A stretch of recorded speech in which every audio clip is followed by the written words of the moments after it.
but he had a disdain for secrecy and secret societies. You know, like there was a lot of these like Skull and Bones type things that like George W. Bush was in, or Herbert Walker Bush, rather, his dad. Was George G.W. in Skull and Bones too? They both were, yeah. Yeah, I mean, all that whack. Like, what are you doing? You dressing up like a druid? What are you doing? Are you burning an effigy? You know, a lot of people thought that was all fake. Yale University is 300 years old this year, and were you to visit its campus, you would see that it still has exotic clubhouses, which look like tombs where Yale's legendary secret societies meet.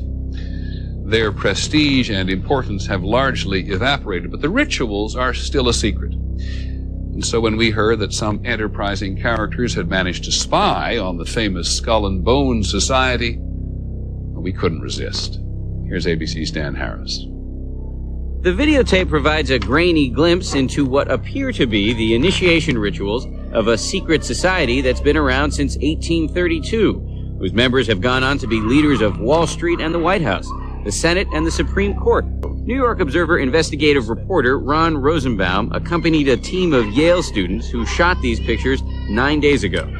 The group's heavily fortified home. From their perch, Rosenbaum and his cohorts taped the tomb's courtyard. What they captured, they say, was initiates, known as neophytes, being forced to kiss a skull, then members performing a mock killing. Even though it may seem silly to us, it seems to mean something to them, and you can't argue with the success of Skull and Bones. True. Famous alums include senators John Kerry and John Chafee, to name two, cabinet secretaries such as Averell Harriman, and 3 presidents, William Taft, George Bush, and George W. Bush, who's been reluctant to talk about Skull and Bones. Does it still exist? The thing is so secret, I'm not even sure it still exists. She was part of a team that successfully recorded part of the initiation ceremony that takes place in the tomb's courtyard. Okay, you have the doorway here. Yeah. Okay, then to the right you have a hedge, and then you have an evergreen tree. If you follow that line straight back, courtyard's in there. Ah, okay. So that's where they have the ceremonies in the outdoor part of it. Part of it was indoor, so we only got to see the outdoor part. Right. We only got to and to listen to the outdoor part. God only knows what went on indoors. And what did you hear? What was it? You managed to get this unique. Oh, it was disgusting. It was gross. I mean, they were pretending to murder people. And what was the tone of it, though? Was it jokey, or was it quite? No, it wasn't jokey at all. It was sick. In fact, the only way I can describe it, it was sick.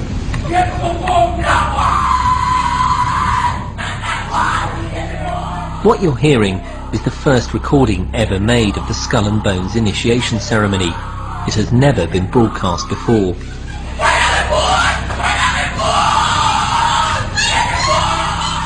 15 new members of the club are being introduced into the macabre rituals of Skull and Bones by the senior students who are about to graduate.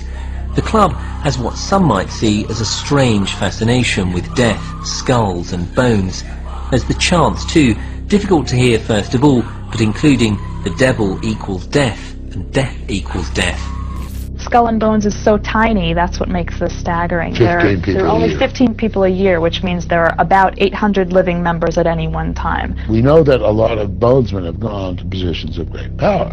That's what Skull and Bones' purpose is, to get as many members as possible into positions of power. Though there is this mythology about Skull and Bones pulling the strings of government.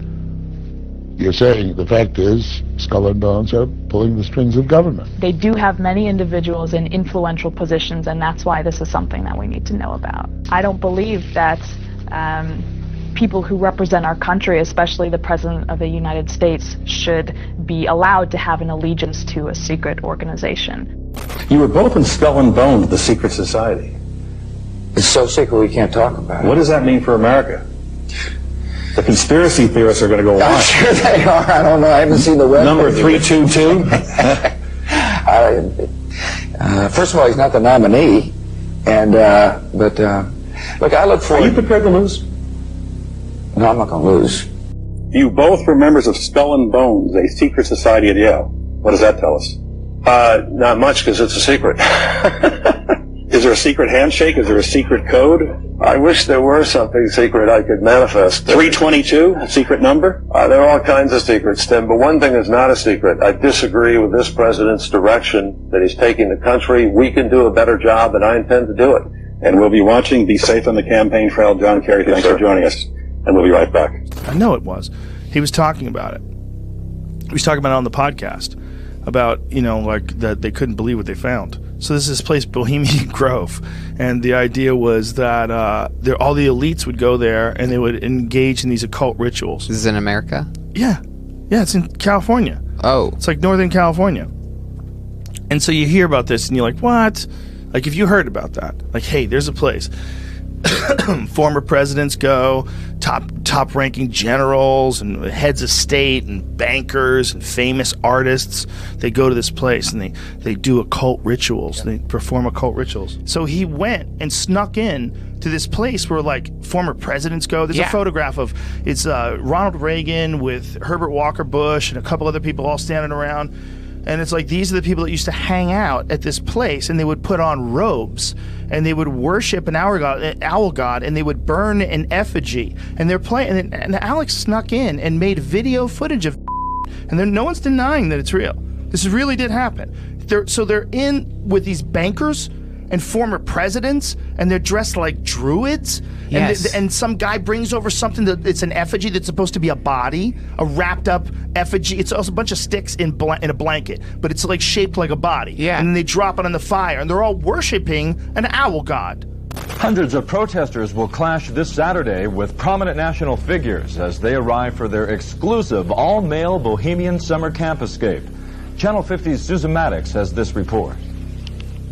As the nation's power brokers continue to filter in for their high-priced summer camp out at the Bohemian Grove, they'll once again be met by angry protesters. And to make the point to the American public that the real decision-making that happens in this country does not happen through our elected representatives. It happens through an established good old boys network, what a lot of us refer to as the ruling class. It happens, the real decisions that get made in this country are not necessarily in Congress. They are usually behind closed doors. Bohemian Grove just happens to be a prime example of one of many places that these men get together without public scrutiny. America's greatest enemies are not attacking us from abroad, but are working systematically from within our own jurisdictions to overthrow the sovereignty of Americans. Secret societies have infiltrated the highest levels of the United States government, and our country is in more danger today than it has ever been. These secret terrorists are making decisions and enacting policies that are causing great harm to Americans, and they do so with impunity. They are neither Republican or Democrat and have used both sides of the political spheres to bring in their destructive methods of government. And their strategy to polarize citizens against each other is thriving. America was a revolutionary idea, to have a nation by the people and for the people, something that had never been tried in history before. But like many other things meant to be good, evil men have found a way to abuse our system and undermine our principles. They are enforcing schemes that were designed behind closed doors in secret meetings to bring about a one-world political system. They are methodically trying to dismantle the family unit, abolish private property, destroy our currency, and want to eliminate our national borders, among other things, to bring their plans to fruition.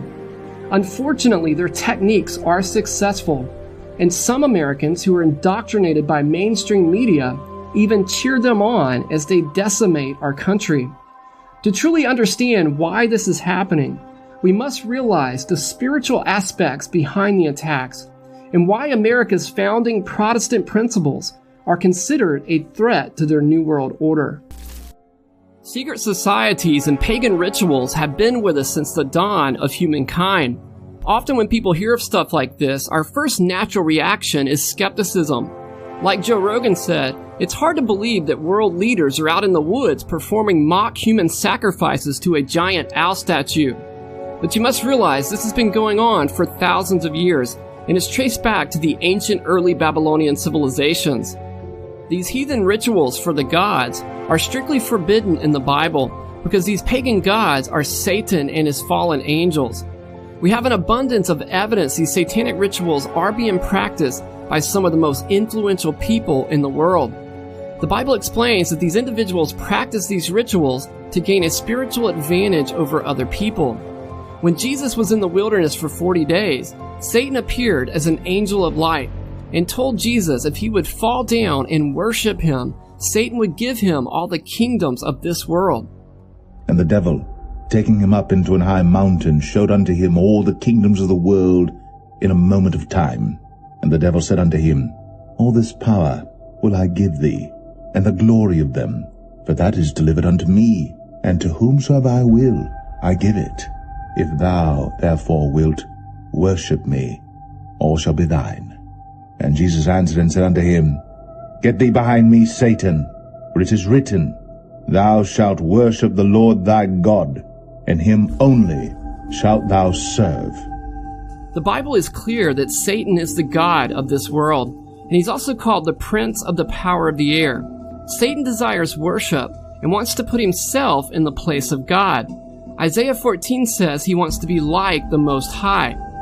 How art thou fallen from heaven, O Lucifer, son of the morning? How art thou cut down to the ground, which didst weaken the nations? For thou hast said in thine heart, I will ascend into heaven, I will exalt my throne above the stars of God. I will sit also upon the mount of the congregation in the sides of the north. I will ascend above the heights of the clouds. I will be like the Most High. The reason the powerful leaders are performing occult rituals is because this is considered worship to Satan. In return, the devil gives them the kingdoms and riches he has control over. He says, I want power. I go right to the source of power. And he says, how do you think that I became famous the way that I am? Well, I said, you must have had some good luck. Well, he says, there's no such thing as good luck. He says, there's either some power working for you somewhere, or you don't get ahead in this world. Not in my type of occupation. So it went from there. We got talking about spirit worship. He said the supposed spirits of the dead that you're talking with are demon spirits. They're fallen angels. They're beautiful beings. Just set it out, just like that. Oh yeah. It didn't make you uneasy when he said they were. Well, you know, it shocked you a little bit. You know, something that you first hear mentioned to you. He said, you guys have got a great future ahead of you. Because we've been told, the high priest of our society, secret society, has been told that the master has very special plans for you too. Now, what did he mean by the master? Satan. In the last episode, we saw clips from an interview with Roger Murnau. Roger was recruited by a very rich, powerful secret society of demon worshippers in 1946. He went to several occult ceremonies where he spoke with a satanic high priest who revealed many important details to Roger, believing Roger would join the cult and keep the secrets. We also discussed the UFO phenomenon and how Roger said the secret societies will use this deception to help bring in the New World Order. And then he said, could I have a little bit more of your time? I want to do something very fascinating.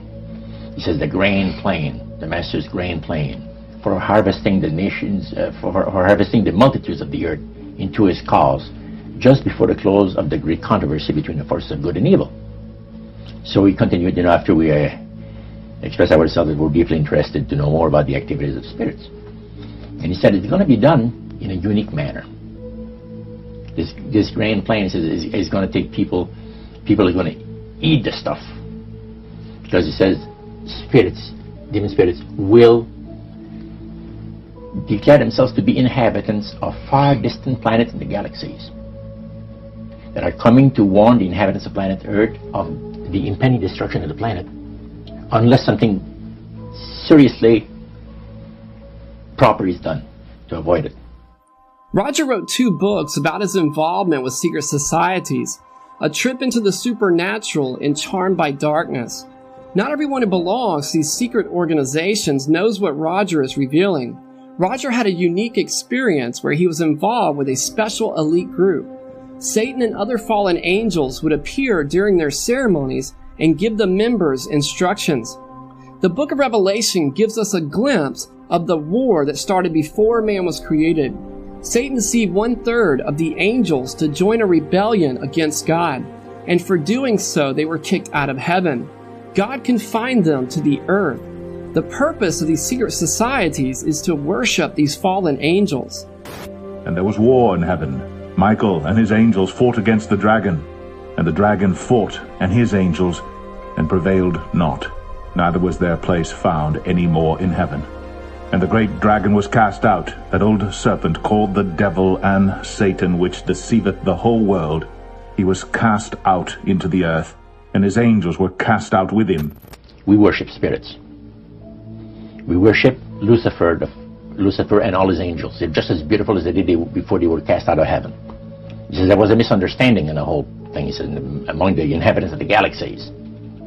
And he says our master was misunderstood, and God did not bear with him like he does with people that make mistakes today. So we're in a warfare, good against evil. And we happen to be the evil ones, but we're not that bad. He says, I look at this business between the forces of good and evil. He says, you believe in one person believes in God, and everyone believes in Lucifer. It's like politics. Most people think this is just conspiracy theories because they say no one could keep secrets like these. But Roger explains that each person is chosen by the spirits. They are shown that the spirits see everything, and they will be killed if they reveal something about the society. Because the high priest said that the master had special plans for us in our lives, and that no one ever went into the society unless they were invited by the spirits. So that was made very clear. And he also expressed to us the danger, explained to us the danger of going against the will of the spirits. And he mentioned about this one man and his wife that live in a fireproof building in Montreal. The place burned right down with him in it. He was one of their members that had decided that, well, he wanted to think things over. He was not going to get initiated at a time that the spirit said he would like him to be initiated into the society. So in reality, Roger, you were chosen by high-powered demon spirits to be a part of their human, special, privileged group. You see, these people in Montreal, the society, like the priest mentioned, there's thousands of spirit worshippers in only different societies of spirit worshippers in this world. But he says we are the elite. We know the real truth about the master and his angels. And they are not hideous-looking beings. They are gorgeous creatures. Roger just explained that the members are being watched by spirits which are fallen angels. These fallen angels are extremely powerful and have supernatural abilities beyond what we can understand. Satan is not omnipresent like God, but he does have unique talents to see things going on around the world, and has fallen angels recording events. This is why Satan uses the symbol of the all-seeing eye, to remind the members he is watching everything. He is the prince of the power of the air, according to the Bible. These fallen angels can shapeshift into any form, including animals and humans.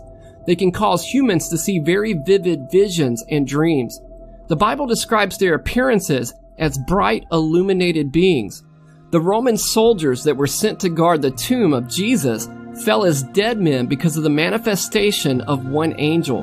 And behold, there was a great earthquake, for the angel of the Lord descended from heaven, and came and rolled back the stone from the door, and sat upon it. His countenance was like lightning, and his raiment white as snow. And for fear of him the keepers did shake, and became as dead men. It's impossible to cover all the secret societies in one video, but I want to reveal which organization is pulling the strings behind the scenes. What sounds outlandish and like conspiracy theories to some is Roger said in his interview that Satan is working with a few select people in occult societies that Lucifer has put in strategic positions of power around the world to help bring in this new world order, or what some are calling the Great Reset. The people in the secret societies think this new age will bring about a utopian era of peace on Earth, but in reality, it will bring about an Orwellian-style government that persecutes its people.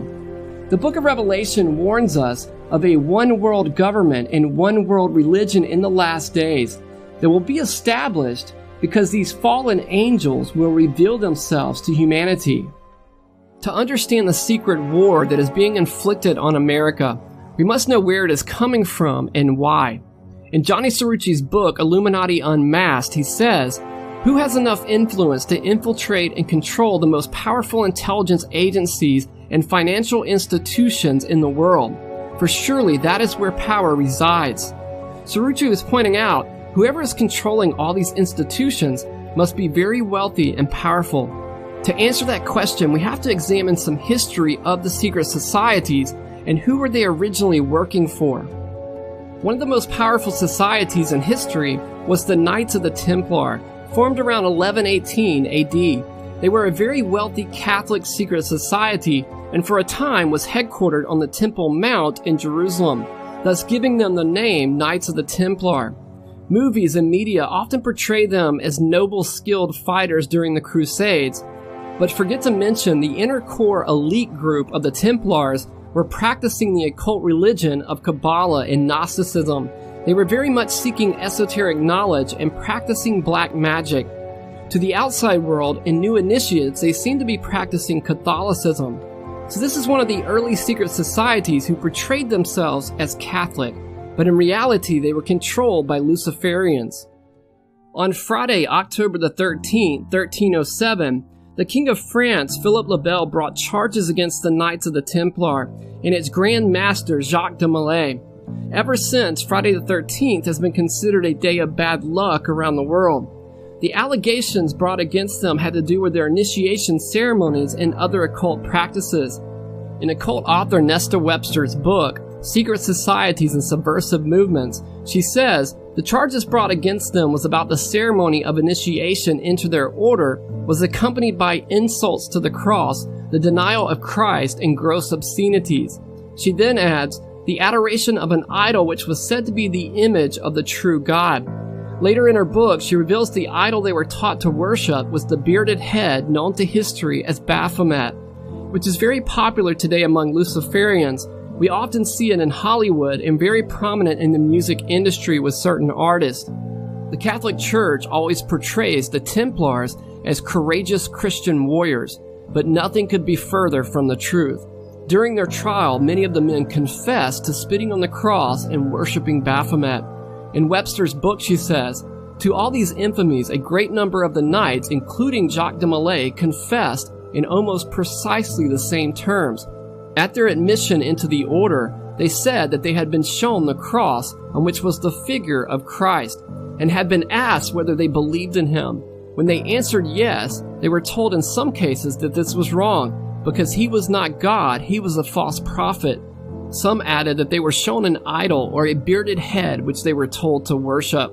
One Templar added that this was of such terrible aspect that it seemed to him to be the face of some devil, and that whenever he saw it, he was so overcome with fear that he could hardly look at it without fear and trembling. Some said that on their refusal to carry out these orders, they had been threatened with imprisonment. Webster also explains how the Templar soldiers were forced to practice obscenities and unnatural vice, which means strange sexual acts. The Knights of the Templars was a very rich organization. In Jim Marr's book, The Illuminati, he says, although the conventional history traces the development of modern banking to early Jewish and Italian lending institutions, it was the Knights of the Templars who predated the famous Rothschilds. They also collected papal taxes, tithes, and donations for the church, as well as taxes and revenues for the English king.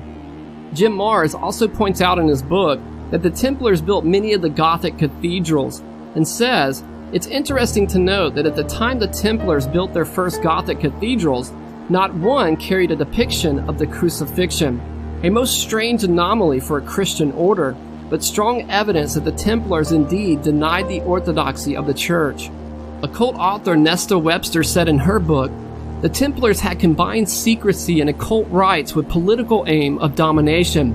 We shall find this double tradition running through all secret society movements up to present day. Webster, the prolific occult author, says all secret societies have two objectives, and that is occult knowledge and political influence.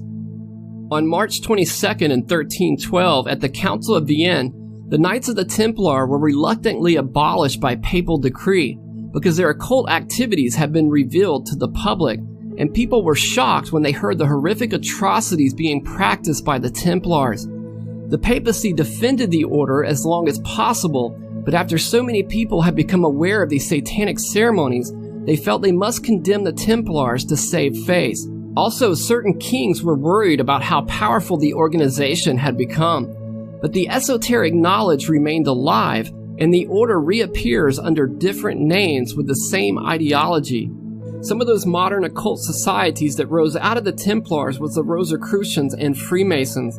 In Jim Marrs' book, Illuminati, he says, by 1750, the previous distinctions between Freemasons, Rosicrucians, and other organizations that claimed Templar origins had blurred to the point that they all appeared virtually the same. Marrs was pointing out that all these secret societies appeared to have the same principles and political aims, but just using different names.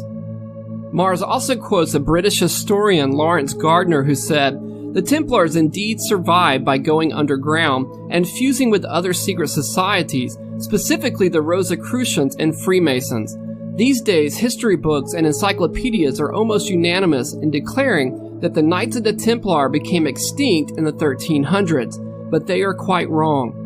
Marrs also says in his book, Rosicrucians were seen by the church as Satanists and accused of making compacts with the devil and sacrificing children. The most important part that I'm trying to highlight and that I want you to notice is all these secret societies had ties to the Catholic Church, and they were started by prominent members of Catholic clergy. The next secret society that arises out of the Catholic Church becomes the most powerful and intrusive force the world has ever seen. Named the Society of Jesus, or also called the Jesuits. In Jim Marrs' book, The Illuminati, he writes, "Another order created specifically to combat the Vatican's enemies and to protect the secrets of the Church was the Jesuits. This order, officially known as the Society of Jesus, was formed in 1540 by Ignatius Loyola, a soldier turned priest who swiftly turned the organization into an aggressive militant force against both heretics and Protestants alike. It was the structure of the Jesuits that Adam Weishaupt used as a template for his Illuminati. The Jesuits is the most powerful secret society that has ever existed, and renowned for trickery, cruelty, and disturbance. When we talk about the Jesuits, we're not talking about your neighborhood priest. Don't let the name of the order fool you. Many historians have noticed the similarities between the Jesuits and the Knights of the Templar. Just like the Knights of the Templar, they have an inner core group that is practicing occult mysticism, but to the rest of the world, they give the appearance of a charitable Catholic Christian order. Beware of false prophets, which come to you in sheep's clothing, but inwardly they are ravening wolves. Ye shall know them by their fruits. Ignatius of Loyola, who started the Jesuits, has been described by many historians who studied his writings as being a mystic, meaning he was into occult mysticism. He was also suspected of being in another secret society called the Alumbrados, which means illuminated and is thought to be the precursor to the Illuminati. In Jim Marrs' book, he writes, "The name Illuminati means enlightened ones, and usually refers to a person who has been enlightened or illuminated by receiving knowledge from a higher or esoteric source. Some believe this name came from a small group of Gnostics in Spain called the Alumbrados, meaning illuminated. It was founded by a Spanish Jesuit, Ignatius of Loyola. The Alumbrados taught a form of Gnosticism." Now, of course, the Catholic Church tries to hide any information about this and claims Ignatius was a devout Christian. But we also know Ignatius was arrested 3 times by the Catholic Church before he started the Jesuit order for practicing and teaching mysticism. The Gnosticism that Ignatius taught, it mixed Christian themes with pagan religions. In short, they were Luciferians, and their goal was to corrupt Christian teachings. Ignatius accomplished this goal by infiltrating the Catholic Church and creating the Jesuit order. What better way to deceive Christians than calling your occult organization the Society of Jesus? In the book, The Secret History of the Jesuits, it says, in April 1527, the Inquisitions put Ignatius in prison to try him on the grounds of heresy. Released but forbidden to hold meetings, Ignatius left and soon started the same activities. Similar suspicions amongst the inquisitors led to imprisonment again. His efforts to indoctrinate his fellow students, according to his peculiar methods, brought him into trouble again with the Inquisition. From the start, medieval mysticism has prevailed in the Society of Jesus. The origins and conditions for establishing the Jesuits are crucial for understanding its intentions. Ignatius Loyola started the Jesuits with 6 other men in 1534 and was later approved by the Pope in 1540. Their sole purpose was to combat the Protestant Reformation, which officially started in 1517 when Martin Luther nailed his 95 Theses to the church doors in Wittenberg, Germany. This pivotal turning point in history challenged the authority of the Catholic papacy. Around the same time, the printing press was invented, making Bibles available to the common people in their own language. For centuries, the Catholic papacy outlawed the Bible and kept it only in Latin, a language only the clergy understood. William Tyndale was the first to translate the original Hebrew and Greek into English. When the King James was created, much of Tyndale's translations were used in that Bible 100 years later. The Catholic Church charged Tyndale with heresy in 1536. He was strangled and burned at the stake. 4 years later, the Jesuits were officially created to combat the Protestant Reformation and stamp out people like William Tyndale and Martin Luther. William Tyndale and Martin Luther were both Catholic clergy who protested the church because they wanted to remove the impurities and the corruption. The church had become so corrupted, it no longer resembled the original Christian faith started by Jesus and the apostles. And now the people had Bibles in their own language. They could see for themselves the misrepresentation. Not only could they see the church extorted money from the people, but also noticed all the similarities between the Catholic Pope and the persecuting Antichrist system of the Bible. Martin Luther wrote, and I quote, "I'm practically cornered and can hardly doubt anymore that the Pope is really the Antichrist, because everything so exactly corresponds to the way of his life, actions, words, and commandments." Luther also said, "We here are of the conviction that the papacy is the seat of the true and real Antichrist. Personally, I declare that I owe the Pope no other obedience than that to Antichrist." Further, he said, "I already feel greater liberty in my heart, for at last I know that the Pope is the Antichrist, and that his throne is that of Satan himself." William Tyndale said when speaking about the papal office, "It is impossible to preach Christ except thou preach against Antichrist." He also said, "I defy the Pope and all his laws. If God spare my life many years, I will cause a boy who drives the plow to know more of the scriptures than he does." Another reformer, John Calvin, said, "Some persons think us too severe and censorious when we call the Roman pontiff Antichrist." John Wesley, who started the Methodist Church, stated in his writings over 100 times the Pope was Antichrist. He said, "He is in emphatical sense the man of sin, as he increases all manner of sin above measure. And he is, too, properly styled the son of perdition, as he has caused the death of numberless multitudes, both of his opposers and followers." He also said, "Yea, we doubt not to prove the kingdom of the Pope to be the kingdom and power of Antichrist." Another reformer, John Knox, said, "That tyranny which the Pope himself has for so many ages exercised over the church, he is the very Antichrist and son of perdition of whom Paul speaks." An early reformer, John Huss, said, "As for the Antichrist occupying the papal chair, it is evident that a pope living contrary to Christ, like any other perverted person, is called by common consent Antichrist." Famous Baptist preacher Charles Spurgeon said, "Then the world changed its tactics. It became nominally Christian, and Antichrist came forth in all its blasphemous glory. The Pope of Rome put on the triple crown and called himself the Vicar of Christ. Then came in the abomination of the worship of saints, angels, images, and pictures." He further said, "It is the bounden duty of every Christian to pray against Antichrist. And as to what Antichrist is, no sane man ought to raise a question. If it be not the Popery and the Church of Rome, there is nothing in the world that can be called by that name." I could give hours upon hours of quotes from well-known theologians of all denominations, including Catholics, who proclaim publicly that the office of the Pope is that of Antichrist. That gives us a good idea of the Protestant culture during the years the Jesuits were established. The Catholic Church explicitly created the Jesuits to stop the Protestant movement that was sweeping the world. The Jesuits wanted to bring everyone back under the authority of the Pope, and like other secret societies, they set their eyes on world domination.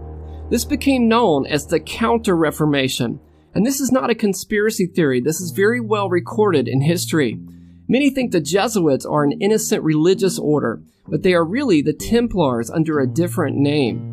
Napoleon said this about the Jesuits: "The Jesuits are a military organization, not a religious order. Their chief is the general of an army, not the mere father abbot of a monastery, and the aim of this organization is power.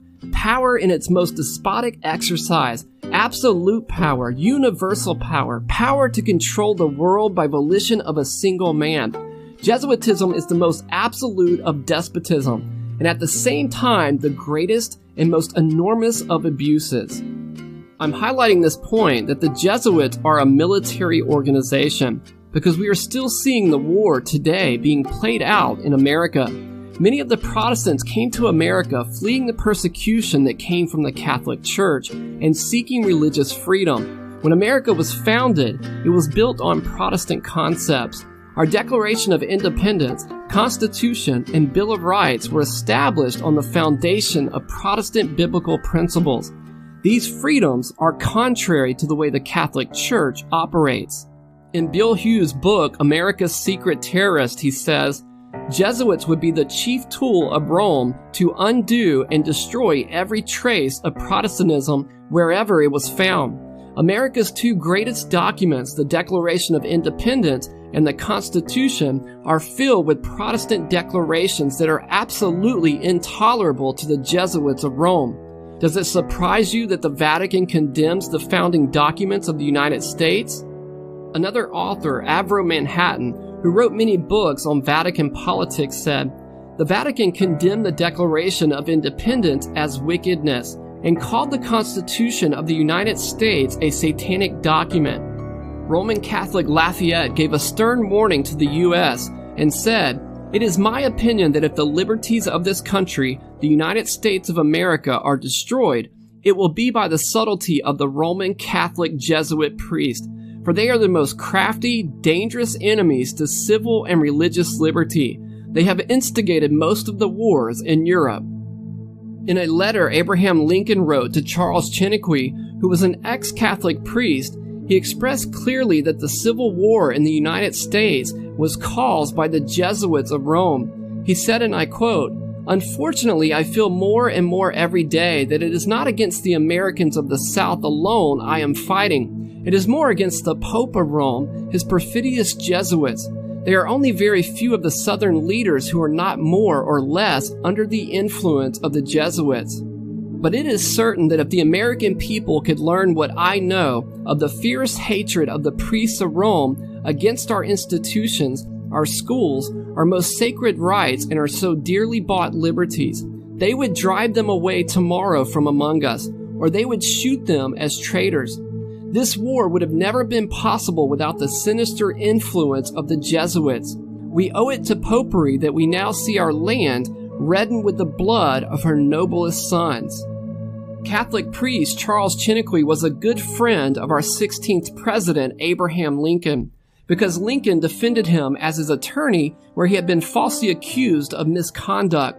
A Catholic bishop set Charles up because he was speaking out against alcohol being used by Catholic priests, so they attacked his character, trying to destroy his reputation. No attorney wanted the case because they knew they were fighting the Jesuits of Rome.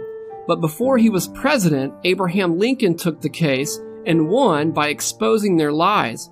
Father Chiniquy wrote a book about the experience and published the letters that he and Lincoln wrote to each other. He said this to Lincoln after they won the case. Abraham Lincoln said, "What are you crying for?" Father Chiniquy answered, "Dear Mr. Lincoln, allow me to tell you that the joy I should naturally feel for such a victory is destroyed in my mind by the fear of what it may cost you. There were in the court not less than 10 or 12 Jesuits from Chicago and St. Louis who came to hear my sentence of condemnation to the penitentiary. What troubles my soul just now and draws my tears is that it seems to me that I have read your sentence of death in their fiendish eyes. 4 years later, in 1860, when Abraham Lincoln was elected president of the United States, he had to pass through Baltimore on his way to Washington, D.C., and wrote a letter to his good friend Charles about the attempt on his life by the Jesuits. He said this, "I am so glad to meet you again. You see that your friends the Jesuits have not yet killed me, but they would have surely done it when I passed through their most devoted city, Baltimore, had I not passed by incognito a few hours before they expected me. We have proof that the company which had been selected and organized to murder me was led by a rabid Roman Catholic." In another letter Abraham Lincoln wrote, it said, "So many plots have already been made against my life that it is a real miracle that they have all failed, when we consider that the great majority of them were in the hands of the skillful Roman Catholic murderers, evidently trained by the Jesuits." Father Chinnicky said this in his book after the assassination of Abraham Lincoln. But who was that assassin? Booth was nothing but a tool of the Jesuits. It was Rome who directed his arm after corrupting his heart and damning his soul. No man of common sense who knows anything about the priests of Rome can doubt that they were the advisors, the counselors, the very soul of that infernal plot. Those priests were the personal friends and the father confessors of John Wilkes Booth. One of the other conspirators in Lincoln's assassination was John Surratt, who fled America to escape capture. It's very interesting where U.S. officials finally found him, as Bill Hughes writes in his book, The Secret Terrorist. He says, right after Lincoln's death, John Surratt, who was part of the assassination conspiracy, fled to Montreal. From Montreal, he was taken to Liverpool, England, and then to Rome. When a United States official finally caught up with him, he was found in the Pope's personal army. A conspirator in the assassination of Abraham Lincoln was a member of the Pope's personal army, end quote. It's interesting, I don't remember hearing this information in history class, that the Vatican was really behind the plot to kill our 16th president. More disturbing is Abraham Lincoln was not the only president killed by the Jesuits in the Vatican. Many books have been written on how they have removed kings, queens, and any politicians who might disagree with them. In fact, the Jesuits even poisoned their own pope. Pope Clement XIV abolished the Jesuit order in 1773. A year later, he was poisoned and said this as he died in agonizing pain. "Alas, I knew the Jesuits would poison me, but I did not expect to die in so slow and cruel a manner," end quote. They have a reputation for removing anyone who stands in their way or rejects their authority. Some historians believe they were also behind the plot to assassinate JFK and would be the only ones to have the means to pull off such a conspiracy. In 2017, a Gallup poll stated that 61% of Americans do not believe JFK was killed by a lone gunman, that anyone who examines the evidence will come to a different conclusion than the Warren Commission. We will cover this topic in the sequels to this episode. To understand the Jesuits' hatred towards Protestants and their mission to destroy America, one only needs to read part of their secret oath, and I quote, "I do further promise and declare that I will have no opinion or will of my own, or any mental reservation whatever. Even as a corpse or a cadaver will I unhesitatingly obey each and every command that I may receive from my superiors in the militia of the Pope. I furthermore promise and declare that I will, when opportunity presents, make and wage relentless war secretly or openly against all heretics, Protestants and liberals, as I am directed to do, to extirpate and exterminate them from the face of the whole earth, and that I will spare neither age, sex, or condition, and that I will hang, burn, waste, boil, flay, strangle, and bury alive these infamous heretics, rip up their stomachs and the wombs of their women, and crush their infants' heads against the wall, in order to annihilate forever their execrable race. That when the same cannot be done openly, I will secretly use the poisoned cup, the strangulating cord, or the leaden bullet, regardless of the honor, rank, dignity, or authority of a person or persons, whatever may be their condition in life, either public or private, as I at any time may be directed to do so by any agent of the Pope or superior of the Brotherhood of the Holy Faith of the Society of Jesus." End quote. And I see that there's a lot of liberal symbols here.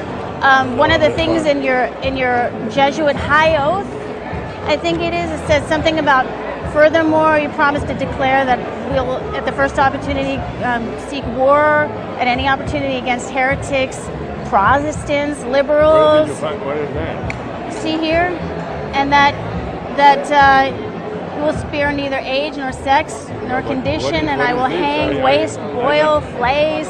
You've never seen this before? No, I've never seen it. Strangle, bury alive. It's horrible. And I was like, look, it's in the congressional record. Thank you very much. To think that a person would agree with such an abominable oath defies reason. One cannot even imagine a more despicable oath by a supposed Christian order. The word heretic in their oath means anyone who disagrees with the Pope or rejects his authority. According to their own words, this gives them the right to kill anyone they see fit without mercy, and they are taught they will be justified by God for doing so. I'm going to suggest that the Jesuits have been causing problems in America since its founding documents were written. Many people, including past presidents, have recognized our most dangerous enemies are ones working in secret to destroy our Constitution. John Adams, second president and founding father of America, wrote many letters warning another founding father and third president, Thomas Jefferson, about the Jesuits. Here's a short excerpt revealing his concerns, and I quote, "I do not like the late resurrection of the Jesuits. They have a general now in Russia in correspondence with the Jesuits in the United States, who are more numerous than everybody knows. Shall we not have regular swarms of them here, in as many disguises as only the kings of the gypsies can know, dressed as painters, publishers, writers, and schoolmasters? If ever there was a body of men who merited eternal damnation on earth and in hell, it is the Society of Loyolas, the Jesuits." As the Jesuits' reputation became the name of terror, they set up other secret societies and started working under different names so their hideous crimes would not be traced back to the Catholic Church. They established other secret societies to do their dirty work for them. One of the occult organizations was the infamous Illuminati, founded by a Jesuit named Adam Weishaupt in 1776. Professor and Jesuit Adam Weishaupt boasted of his organization's secrecy. He realized that this secrecy would enable them to decide the fate of nations, and because their deliberations were secret, no outsider could interfere. He wrote, "The great strength of our order lies in its concealment. Let it never appear in its own name, but always covered by another name and another occupation." You see, because every history book that you read tells you that the Illuminati went out of existence immediately after its being discovered by the government of Bavaria. And it was interesting, by the way they discovered the Illuminati. It was totally secret. And in those days, you didn't have mail service like we have today. You know, we just stick the mail in the slot and we know somebody's going to come along and pick it up, and in Timbuktu, they're going to get my letter, right? Well, this isn't the way it was back in the 1700s. Particularly if you had really confidential correspondence, you hired a messenger. Or someone, some friend, some family member, someone you bought, went out and delivered your package, your letter, correspondence, documents, whatever it was. And they had this Illuminist carrying these documents between key leaders in the Illuminati. Guess what? As he was approaching Ingolstadt University, lo and behold, a bolt of lightning came down and killed him on his horse. It was an act of God. And when the authorities got there and opened up the papers that he had on them, they said, wait a minute, what is this? These people are talking about taking over governments and killing people and developing poisons and all of that sort of thing. What is this all about? So they found some of the members because of these papers and started to interrogate them. And they discovered what the goals of the Illuminati were. Author and theologian Bill Hughes said, Jesuit Adam Weishaupt established the modern version of the Illuminati specifically to be a front organization behind which the Jesuits could hide. After being formally abolished by Pope Clement in 1773, the Jesuits used the Illuminati and other organizations to carry out their operations. Thus, the front organizations would be blamed for the trouble caused by the Jesuits. The fact that it was a Jesuit who started the Illuminati and its methods and goals for world domination were virtually the same is very telling. Many historians have recognized that the Jesuits were pulling the strings of this secret society and many others. The Jesuits were simply just operating under different names. The Protestant Reformation had fingered the Pope as the Antichrist, so anything the Jesuits or the Pope did was alarming to Protestants, so they changed their name of operation. Just as Adam Weishaupt said, let it never appear in its own name, but always covered by another name and another occupation. But the goals of these occult societies are all the same. In the beginning of the video, we played news clips of the Skull and Bones Secret Society, followed by Bohemian Grove clips. In Anthony Sutton's book, America's Secret Establishment, an introduction to the Order of Skull and Bones, he draws a connection between members of the Illuminati and the Skull and Bones Society. He also points out the rituals and the methods of the two orders are very similar, and then the fact that they are both German orders. He says the Bohemian Grove is the outer layer of the Skull and Bones and is most likely used to recruit other politicians. What is even more interesting is in the Skull and Bones initiation ceremony, they have someone dressed in papal vestments, teaching that the Pope is a figure of authority. During the Bohemian Grove rituals, they also have someone dressed in papal vestments.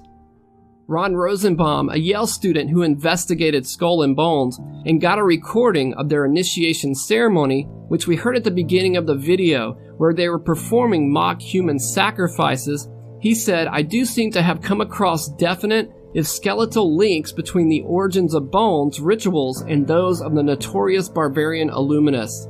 Jim Marrs says in his book, other researchers agree that the Skull and Bones order is merely the Illuminati in disguise, since Masonic emblems, symbols, the German slogan, even the layout of their initiation room are all identical to those found in Masonic lodges in Germany, associated with the Illuminati. Another popular order the Jesuits like to use is the Freemasons. Now, your average neighborhood Freemason has no clue what he's actually involved with. It's only the highest degrees that understands this. American historian James Parton said, "If you trace up Masonry through all its orders till you come to the grand tip-top head Mason of the world, you will discover that the dreaded individual and the chief of the Society of Jesus, the Jesuit order, are one and the same person." In Jim Marrs' book, he says, in just 11 short years of existence, the Illuminati not only infiltrated nearly all courts of the Holy Roman Empire, but also managed to penetrate the Freemasons, one of the oldest and most secretive societies in the world. Weishaupt decided the Illuminati would infiltrate Freemasonry because as a secret society, its members were bound by oath not to divulge anything they might hear or learn. It was a perfect cover for Illuminati subversion.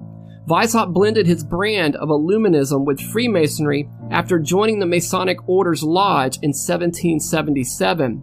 It was a Freemason lodge where the Illuminati formulated their anti-clerical and anti-government agenda.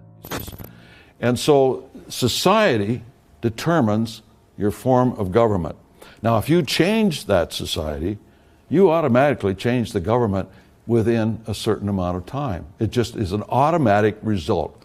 That's why immigration, mass immigration called migration, anytime that's ever happened, there's no time in history when that didn't change the society and the government into which they migrated.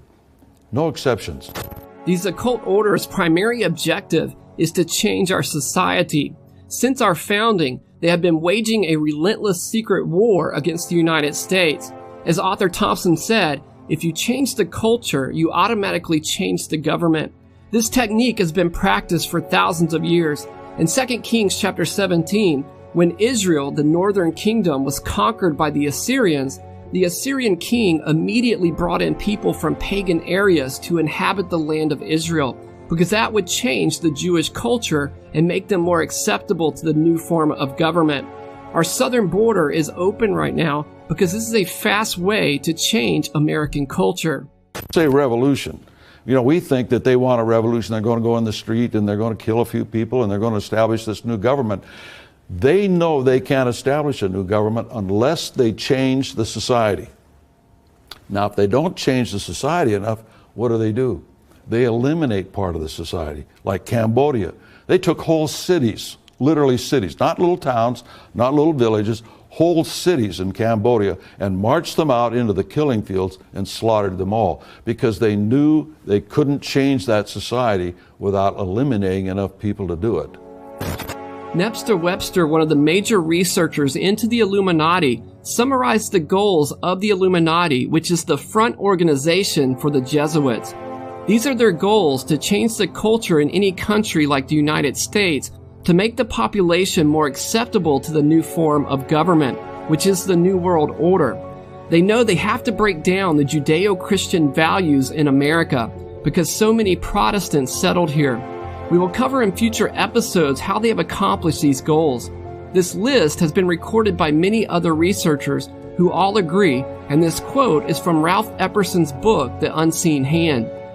The abolition of all monarchies and all governments, the abolition of private property, the abolition of inheritance, the abolition of patriotism or nationalism, the abolition of the family and marriage and all morality and the institutions of communal education of children, the abolition of all religion.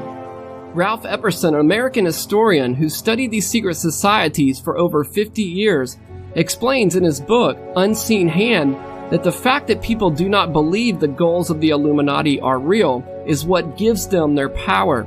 He said, "It is difficult for the observer to believe that such a giant, well-organized conspiracy does exist, and that the goals they envision for the world are real.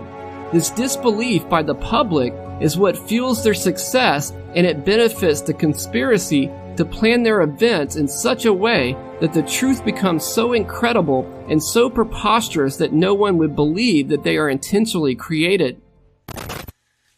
So today's visit was not particularly fraught for President Biden, particularly because he has met with this Pope. He's met with Pope Francis numerous times in the past. He even keeps a picture of one of their past meetings in the Oval Office. A lot has been made of the fact now that President Joe Biden is only the second Catholic president after JFK, and therefore he's just the second Catholic president to have an audience with the Pope. That, of course, is true. But it also simplifies it too much. It fails to capture how much the world has changed since Kennedy visited the Vatican 6 decades ago. In a great many ways, President Biden's Catholicism is much less of a fraught political issue than when Kennedy was in office. Yes, there are definitely still those on the far right who question Biden's faith, who think he's not really a Catholic, or there's something they should be questioning about his Catholicism. But nobody is really even debating anymore whether or not the Pope is secretly pulling the strings when it comes to how the U.S. is governed. Where is all this headed, and what is the Jesuit agenda for America? The Bible is the only reliable source for these answers. For over 200 years, the goal has been the complete destruction of the United States Constitution.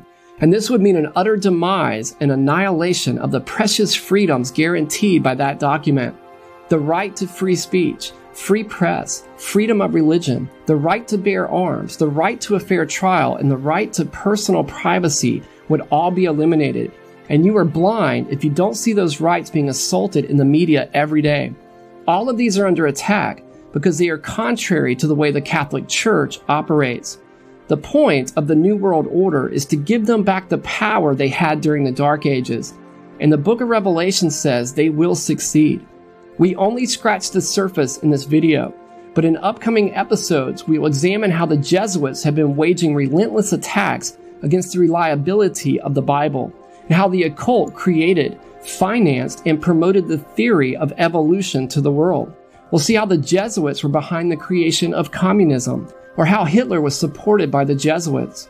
We'll examine how these secret societies have infiltrated our most important institutions and the impact it's had on America.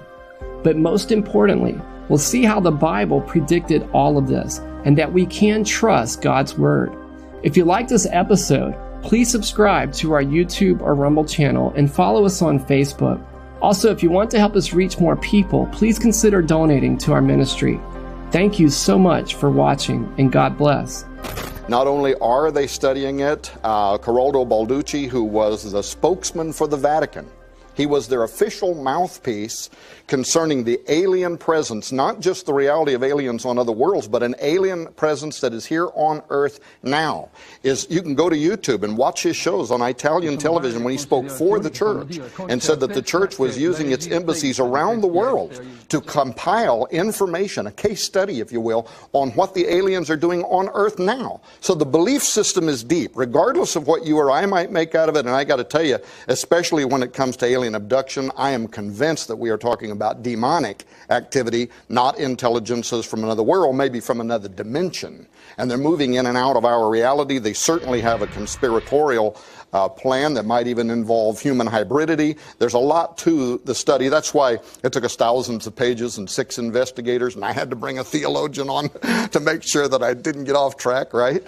But what they're saying to us now is it's going to affect Christian belief. There is a professor for the Pope's University in Rome, and he is a very highly respected intellectual. His last name is Tanzaniti, and he has written a paper now in which he is saying that very soon, not right in the beginning, we won't have to deny our Christian faith in the beginning. But there is information coming from another world, and once it is confirmed, it is going to require a rereading of the gospel as we know it. And that's the kind of information that we are receiving from the highest levels of Vatican intelligentsia. Where's this headed, in your opinion, after all this research? I think it's headed towards an imminent great deception. I think they either know something or they suspect something, and that's why they're preparing the Catholic faithful. And of course, the Vatican has reached beyond Catholics, but they're trying to prepare the world.